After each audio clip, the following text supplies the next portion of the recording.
are predators, but as one of the world's most popular seafoods, they're also prey.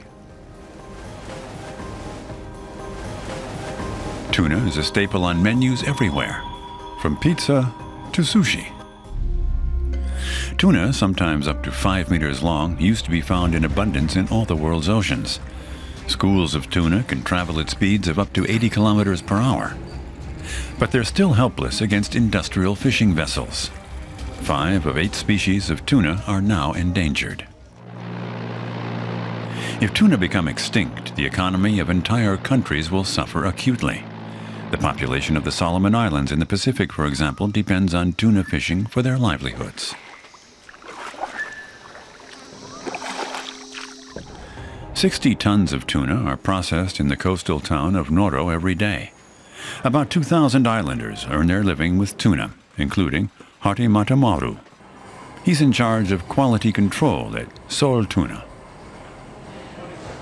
This cannery is really important to the people here, to their lives, to their families, and to the surrounding communities as well. We're worried if the tuna stock is gone, because the job here depends very much on the fish that we have in our waters. The Solomon Islands' commercial fishing fleets net around 55,000 tons of tuna per year. Salmon emerald, Kobe. Captain Pataya de Levarata and his crew are all local, but they use fishing methods their ancestors wouldn't recognize. It's quite easier now when there's a spot of fish 100 meters away. The sonar can tell you the density of the fish, how many tons there is, how deep it is, and how far it is. Once the school of fish has been located, it's doomed. The crew get the nets in position. The trawler starts to circle.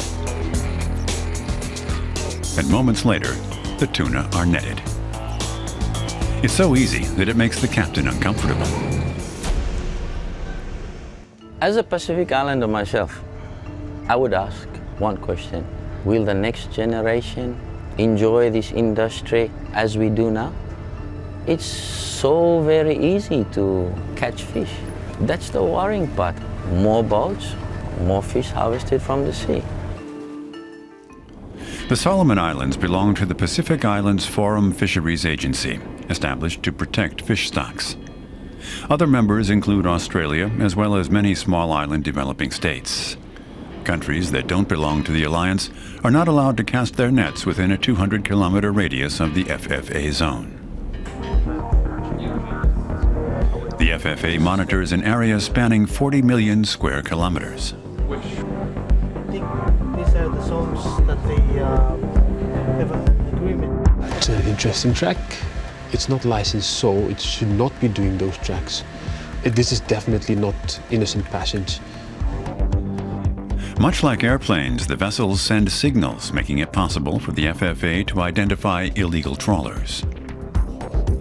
So as you can see at the front window there, the first fishing contact, which is radar 42 on my plot. But this alone doesn't solve the problem of overfishing.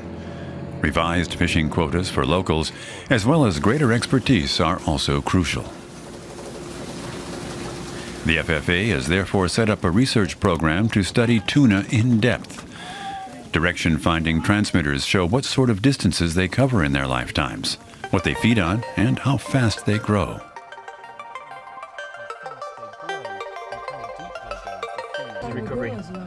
Yeah. This one was in 2011 and received it only now.